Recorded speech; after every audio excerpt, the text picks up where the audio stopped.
There's a developer who made a change to a production system during the middle of a business day. He made the change to the particular system that was involved in ordering everything for the business. And then he went to lunch. And then he went to not just a regular lunch, but he went to like a 3-hour lunch.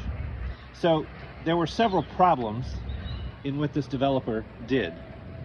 Even worse, when he came back to the office and the office had been in a total like upside down, what the heck is going on, crisis, fighting this fire.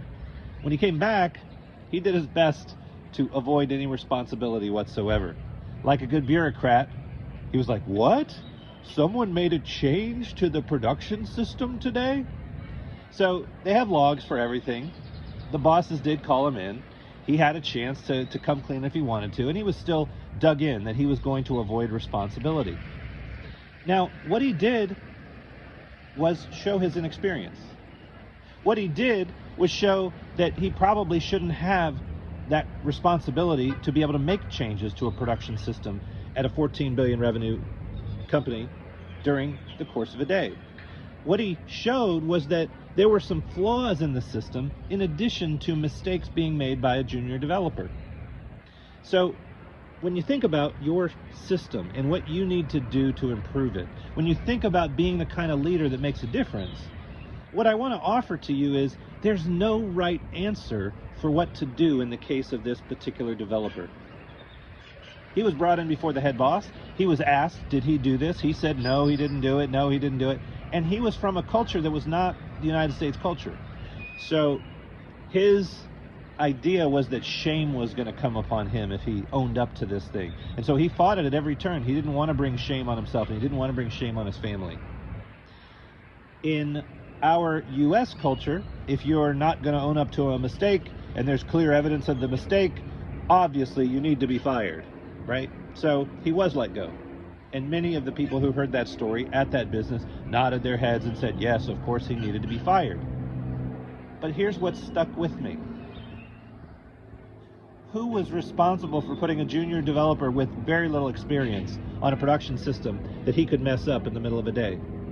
Who didn't bother to then take something from that incident that any number of developers could, on a whim, make a change because they think they know how to do it safely? And there should be a hard and fast protocol, not just a rule informally, but there should be a control in the system.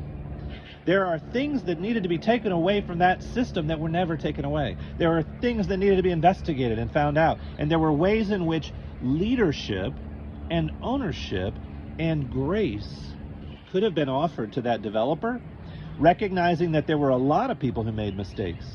The people who hired this person and didn't train him made mistakes. The people who were high up in leadership and didn't bother to figure out how they could make the system so it wouldn't ever do that again made mistakes.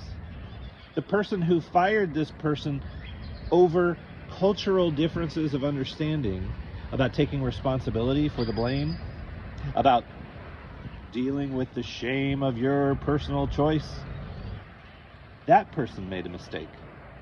There are mistakes all over the place in a story like that. If a production system goes down for 3 hours, there are design mistakes, there are people mistakes, and there are leadership mistakes. It's not about that developer at the end of the day. It's about what's going on in the entire business. So what I offer to you is that while that developer lost his job and maybe learned a lesson or maybe didn't, the business had a valuable crisis point and they missed their opportunity to become contagious leaders, learning all they can from every single crisis moment. They could have made their system a lot stronger, a lot more resilient, and a lot better for the future. Instead, they just let go of a staff member. I'm Chuck Kirkpatrick. I hope you'll consider taking training with me on how to be a more contagious leader, how to be more impactful, and how to look at your system to not just go for the quick answer, not go for what's convenient, but dive more deeply to find out what might be going on below the surface.